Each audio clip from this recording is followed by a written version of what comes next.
With the construction of the Western and Atlantic Railroad in the early 1840s, a new community grew at this location.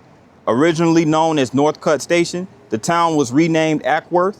A United States post office was established here in 1844. A railroad depot near this location served the town in its early years until it was destroyed by Union forces on November 13, 1864. The depot was rebuilt in the mid-1860s. In the summer of 1893, a new railroad depot was built on this site to serve the community. In 1970, the state of Georgia, owner of the Western and Atlantic Railroad, declared the depot as surplus, and it was sold at an auction and removed from this site. In commemoration of the impact the railroad and its depot had on the growth and development of Acworth and its citizens, this marker is placed in grateful remembrance. And its marker is courtesy of the Save Acworth Depot Foundation in 2015. This is Acworth, Georgia. Let's go.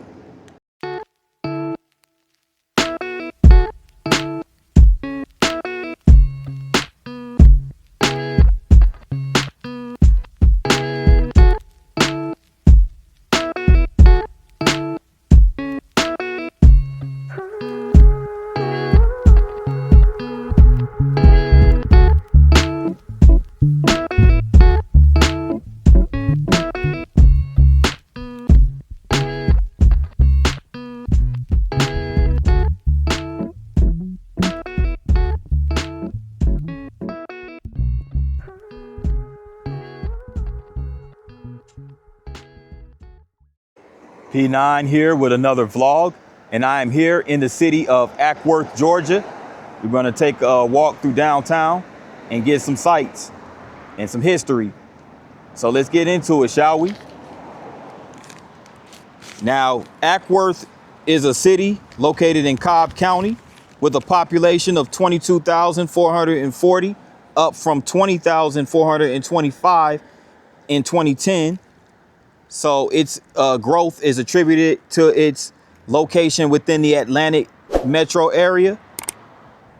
And I'm outside of this boutique shop, floral boutique, Gathering Bloom. And on the side, it has this mural. It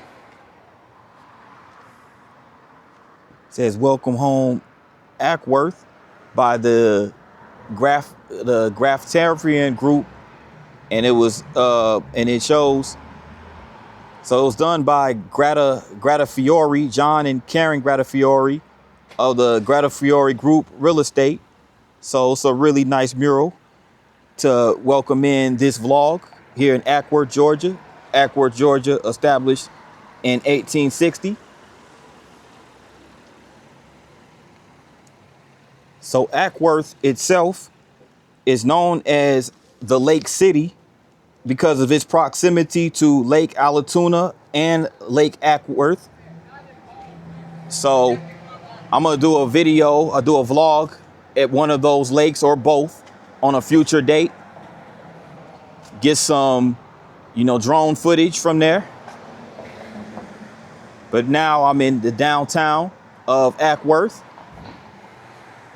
And it says it was incorporated in 1860, but actually founded 1840, years after the Cherokee Indians were expelled from the land. And the same year, Western and Atlantic Railroad was completed in the town.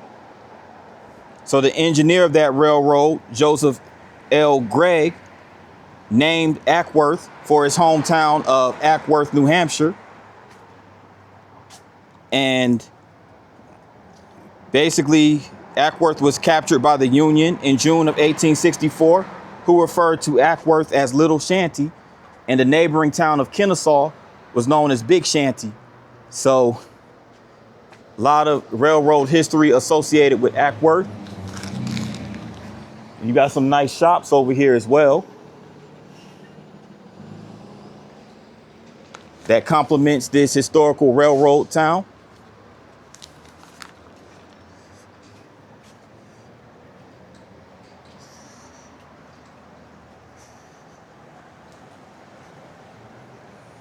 Some nice shops, some restaurants. This one is a Caribbean restaurant, Caribbean vibes.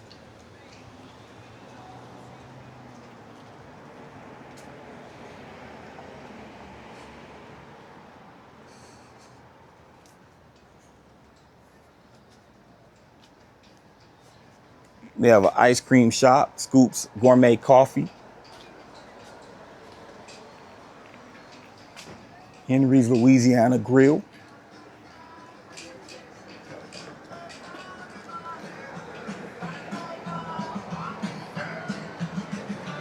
Like a pretty good place to eat. Bring a flavor of New Orleans to Georgia.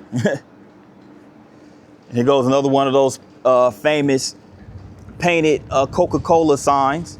This one was painted in the 1920s, still intact. Everywhere 5 cents. So this is a 1920s Coca-Cola painted wall sign, restored September 2022, or excuse me, September 2002 by Mark and Alla Lemon, sponsored by the Acworth Department of the DDA in Tourism and City of Acworth. So shout out to them for maintaining and restoring that historical mural. Still gives life to the small city, small suburb, whatever you want to call Acworth. Suburban at ATL, suburban Atlanta.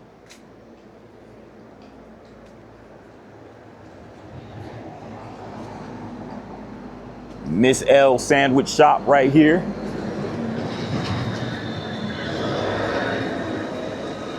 I have a pizzeria right here as well.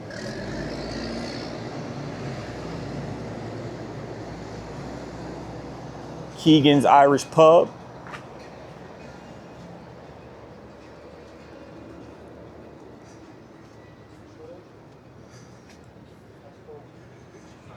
Supposed to be like some Halloween decorations.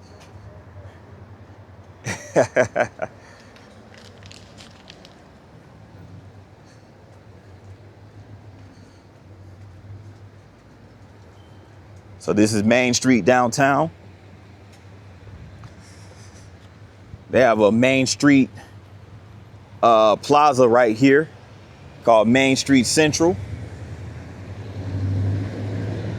This includes Lacey Drug Store, a historic company that's been here in Acworth since 1895. There it is right there.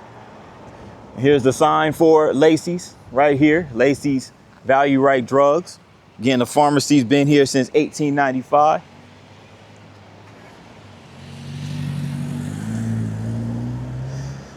And right over here is where the old Acworth Hotel was located. Recognized as the best hotel on the road from New Orleans to New York. And this is according to a reporter in the Atlanta Herald, 1872. Serving as Acworth's only hotel for decades, the Litchfield House, later known as the Acworth Hotel, stood here at the corner of Main and Lemon Streets. First constructed after the Civil War, the original structure gave way to the ornate brick building pictured above in the 1890s. More than a hotel, it provided a space for community events and meetings. Doctors met patients, politicians delivered speeches, and couples tied the knot. Business travelers and vacationers stayed in the hotel's 36 rooms, which featured modern conveniences such as air ventilation, built-in closets, and running water. Yes, those things were modern at that time, late 1800s. A series of families managed the hotel until 1961, when it was demolished and replaced by a supermarket. Today, the site is home to the Lacey Drug Company that we just saw. So the hotel was sitting right over here, right here at this corner, Lemon and Main Street. So it's just a timeline of the Litchfield House, aka the old Acworth Hotel. Citizens subscribed $10,000. You know, it was a lot of community involved as well. There's management being taken over by a different management company. And it was built along the Western and Atlantic Railroad between Atlanta and Chattanooga. This was 1923. according to the Atlanta Constitution. Atlanta, the Acworth Hotel is changing owners again. Mr. Clyde Bryson sold it to Mr. and Mrs. Grady McCurley, who have been operating the Acworth Cafe during the past year. And the Acworth Hotel in 1961 was being torn down to make place for more modern needs of the town. The building has been the center of the social affairs of the town. And earlier times when Acworth was considered a summer resort, many citizens of Florida would come here and spend their vacation at the hotel. Later, many prominent elder people would spend their last days as boarders there. And that is from the Marietta Daily Journal. And this is an image courtesy of the Save Acworth History Foundation. And that's the hotel right there. And there goes the cafe, which was connected to the hotel. And it's a postcard of the Litchfield House Hotel. And here's members of the McDowell family who managed the Litchfield House at the turn of the 20th century. So this is the McDowell family who managed the Litchfield House. And so it was a Litchfield, and then it became the Acworth Hotel.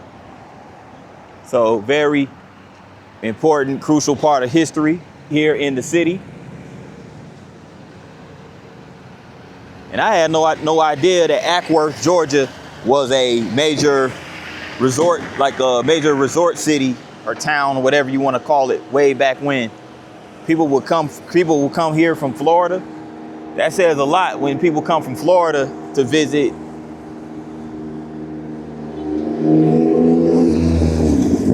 Riding that motorcycle through town.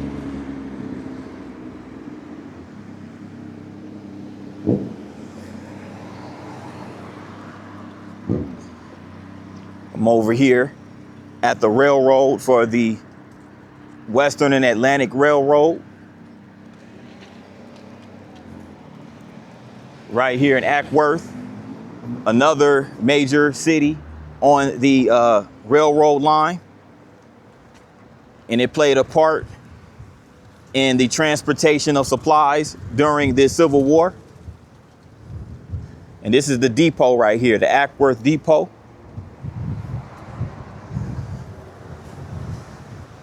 And this is just a plaque commemorating the Save Acworth History Foundation for people who donated, different individuals and businesses.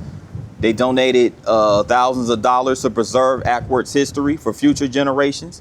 And here are all the individuals and companies and charities involved.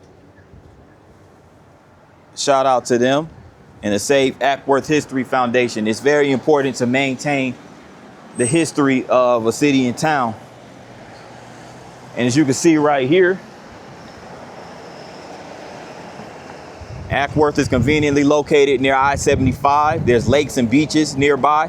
And of course, these are man-made beaches, being that Georgia is inland and on the lake, and or at least the Atlanta area is inland. Logan Farm Park and Acworth Community Center. So these are just some other parts right here. And Acworth, a railroad town. With the opening of the Cherokee Territory in the early part of the 19th century, settlers moved into the northwestern portion of Cobb County. However, it was the construction of the Western and Atlantic Railroad in the early 1840s that saw small towns begin to grow along the route of steam locomotives. Originally a watering stop on the rail line, the small village known as Northcutt Station began to take form and was named for the station's first agent, Alexander Northcutt. A civil engineer employed by the Western and Atlantic Railroad, Joseph Gregg, settled in the community and renamed the small hamlet Acworth after his hometown in New Hampshire. A post office was established in 1844, and the community flourished along the Western and Atlantic Railroad, and a depot was constructed. In 1860, the town was incorporated as a city with the limits extending 1/2 mile in all directions from the depot. Acworth's first real encounter with the Civil War came on April 12, 1862. The Andrews Raiders stole the locomotive General and 3 freight cars as its crew had a breakfast in Big Shanty. Pursuing at foot, first on foot and later on a work car, conductor William Fuller, crewman Anthony Murphy, and engineer Jeff Kane an Acworth resident gave chase. Reaching Acworth, they discovered cross ties piled on the tracks and found that telegraph line to be cut. So basically, just like Atlanta, Acworth emerged from the ashes of the Civil War and the deprivations of Reconstruction. The townspeople rapidly rebuilt, and Acworth became a thriving commercial center with a bank, dry goods store, general merchandise store, cotton buyer, doctor, blacksmith, wagon maker, woodworker, watchmaker, jeweler, and livery stable and tannery. And it remained a vital force in the growth of the Acworth as far as the railroad industry is concerned. And there was a new depot built in 1893. And the depot continued to serve citizens of Acworth into the 20th century. But of course, the passenger train industry declined with the advent of automobile and freight trucks and road systems, and the railroad played less of a role in local communities. And in the 60s, railroads began to discontinue passenger and railroad freight service at close depots. And the depot in Acworth was no exception. And in 1970, the state of Georgia, owner of the Western Atlantic Railroad, declared the depot as surplus and unserviceable, and it was sold at auction and removed from the site. So it's not even on its original site. But yeah, this is and it was occupied in 1864 too, during the Civil War. Major James Connolly wrote, "Our soldiers burned the village of Acworth without orders and went into camp at Big Shanty about dark." So Acworth was left in a heap of ruins after it was burned down, after its occupation by the Union soldiers, William Sherman. So again, Acworth was known as Little Shanty, and Kennesaw, the neighboring town, was known as Big Shanty.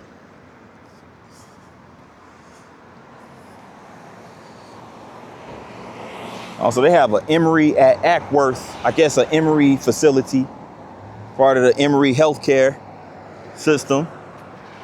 Here's the other side of the Acworth depot, equipped with restrooms, as you can see.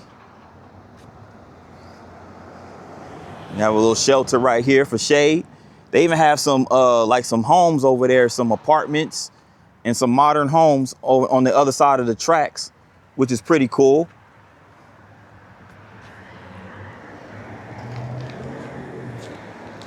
And you have the clock tower of Acworth right here. Or the clock, I should say, just the clock.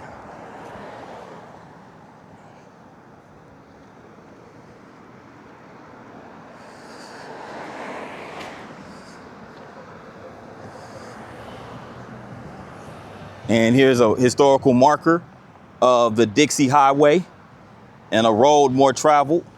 To meet the demands of an automobile nation on the move, the Dixie Highway connected a web of existing roads and created the first north-south highway in the United States. The highway linked 7 states between Michigan and Florida. First planned in 1915, the Dixie Highway underwent road improvements such as paving and roadside beautification well into the 30s.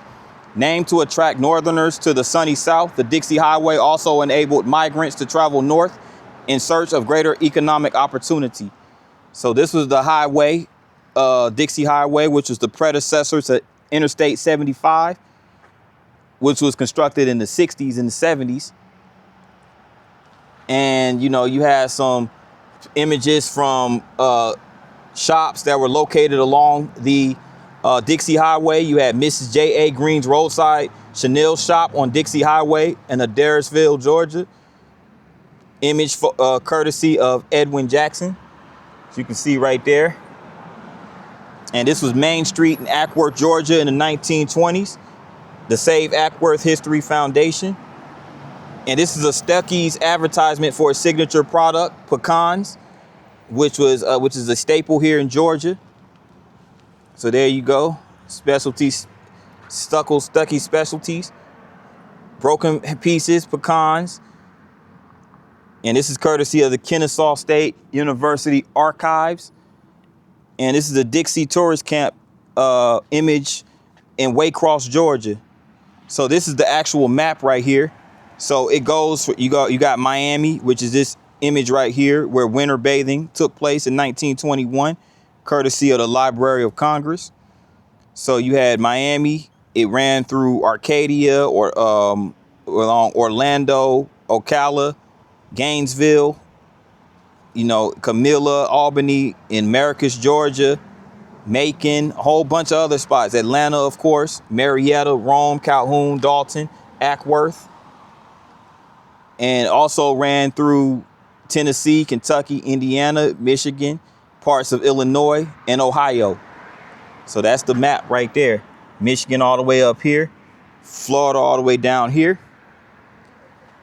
An image of a motorcade celebrating the completion of the Dixie Highway. This was in Calhoun, Georgia, 1928. Georgia Archives. You got the Illinois Monument in the Kennesaw Mountain National Battlefield Park. And this image was taken in 2011, courtesy of Tim Yonkers. Shout out to Tim Yonkers. And this image, courtesy of Edwin Jackson again, is a postcard advertising the segregated Dudley's Motel in Dublin, Georgia, to black travelers planning a trip on the Dixie Highway. So remember back then, blacks had to be really careful on where they traveled. They had to use that green book to be able to navigate which parts were safe for black motorists to travel and lodge and all that stuff. And the Dixie Highway in Acworth, the Georgia Dixie Highway weaved through the state along multiple routes. Local communities like Acworth advocated for the highway by contributing funds and touting scenic stops, historic sites, and smooth roads. Here in Acworth, the Dixie Highway ran along Main Street as more travelers took to the road. Service stations, tourist camps, motels, and souvenir shops dotted the landscape and defined roadside culture. The heyday of the Dixie Highway ended in the 1950s when new 4-lane highways and interstates rerouted traffic away from the main streets. Now considered a historic resource, remnants of the Dixie Highway attract a new type of traveler looking for scenic byways off the beaten path. And so those are historic roads have been like Dixie Highway. They have been supplanted by more modern interstate highways. However, there are ways you can still traverse those historic routes. Same thing with Route 66. And same thing with Route 66, the Lincoln Highway, and the Natchez Trace Parkway. Those are historical routes that preceded the interstate highways that you can still travel on for historical purposes. And this is a railroad car, the real deal, Holyfield authentic railroad car used on the Western and Atlantic Railroad. And it's been preserved for history right here. This is, and of course it has Acworth written on it. So yeah, this is Main Street, Acworth, Georgia. Stay tuned for a little bit more content. Right here on Center Street in downtown Acworth. This building right here is the Acworth Cultural Arts, a nonprofit corporation for the city of Acworth, used in enhancing art education and community awareness. This is the building that it's housed in. It's been listed on the National Register of Historic Places. So there it is right there.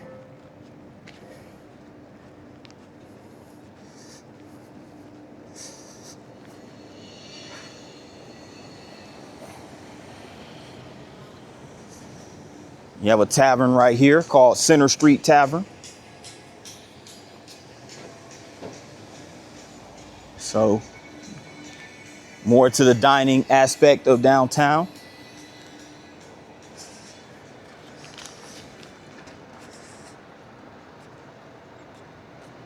And this pretty modernized building right here is the City Hall of Acworth. So it's Acworth City Hall. Has a nice little front entrance to it.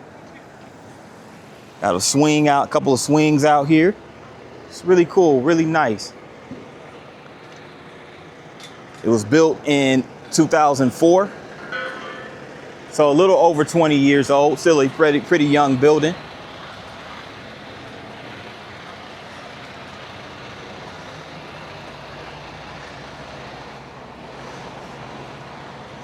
So this is all like a block away from Main Street.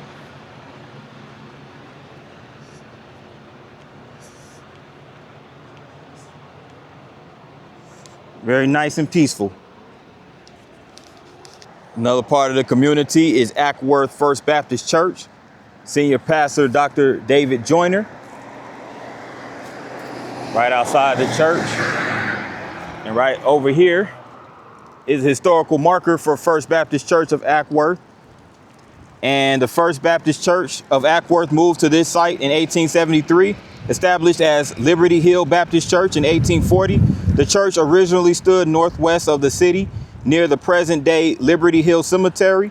Founding members included John Collins, a veteran of the Revolutionary War.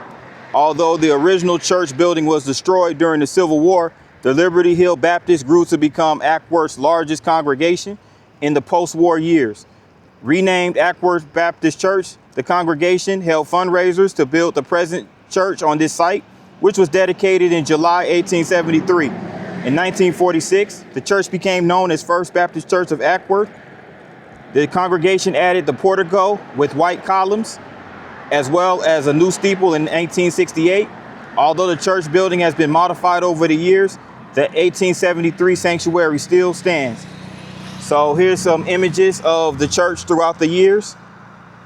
This is the image of 1960 of the First Baptist Church of Acworth, courtesy of First Baptist Church itself. First Baptist Church of Acworth. This is courtesy of Kennesaw State. And this First Baptist Church of Acworth Sanctuary, this photograph was taken in 1967, again, courtesy of First Baptist Church.